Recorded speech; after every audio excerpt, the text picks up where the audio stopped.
ఓం సాయిరామ్. ఈరోజు సాయిబాబా పారాయణంలోని సాయిబాబా మహిమలలో శనిగల కథ గురించి తెలుసుకుందాము. ఇప్పుడు ఈ కథలో తప్పు చేయకుండా ఎలా ఉండవచ్చో నేర్పిస్తున్నారు.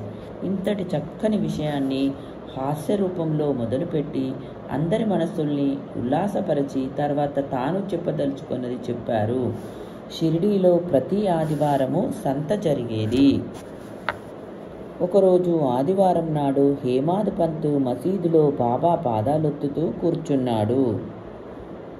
అప్పుడు మసీదులో శ్యామ వాళ్ళందరూ ఉన్నారు. శ్యామ హేమాద్ పంతుతో నవ్వుతూ, నీ కోటుకు శనగ గింజలు ఉన్నట్లు ఉన్నాయని అంటూ కోటుని కదపగా కొన్ని శనగ గింజలు పడ్డాయి. అది చూసిన అందరూ ఆశ్చర్యపడ్డారు. వెంటనే బాబా ఇతనికి తానొక్కడే తినే అలవాటుంది, ఇవాళ సంత కదా, అక్కడ ఈ శనగలు తిని వచ్చాడు అన్నారు.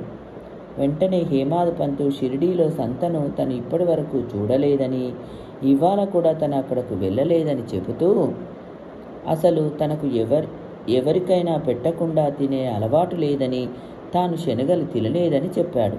అప్పుడు బాబా, ఎవ్వరూ దగ్గర లేకపోతే ఏం చేస్తావు, నువ్వే తినే ముందు అది నాకు అర్పించి తింటున్నావా అని అడిగారు.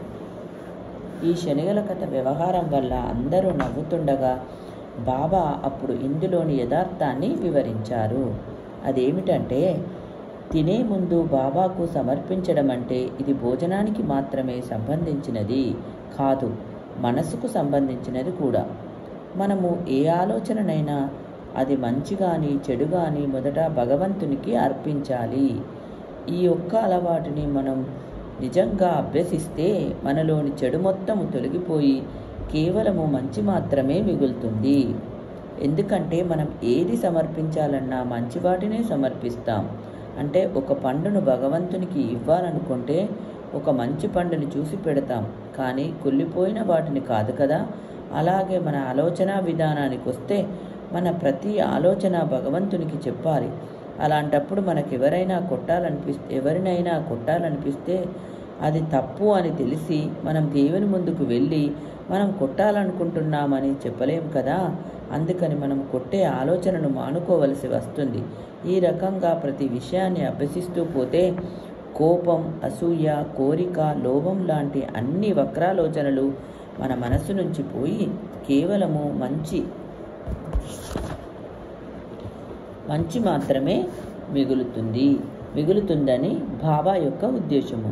ఇంతటి గొప్ప విషయాన్ని బాబా చాలా తేలికగా సూక్ష్మంగా అర్థమయ్యేలా చెప్పారు. మన ముందు వెనక సాయి ఉండి గమనిస్తున్నారన్న భావన ఉంటే ఎవరు ఎవరిని మోసం చేయలేరు అని భావము. త్వమేవ సర్వం మమదేవ 3వ రోజు పారాయణం సమార్పం. సద్గురు శ్రీ సాయినాథార్పణమస్తు. ఓం సాయిరామ్.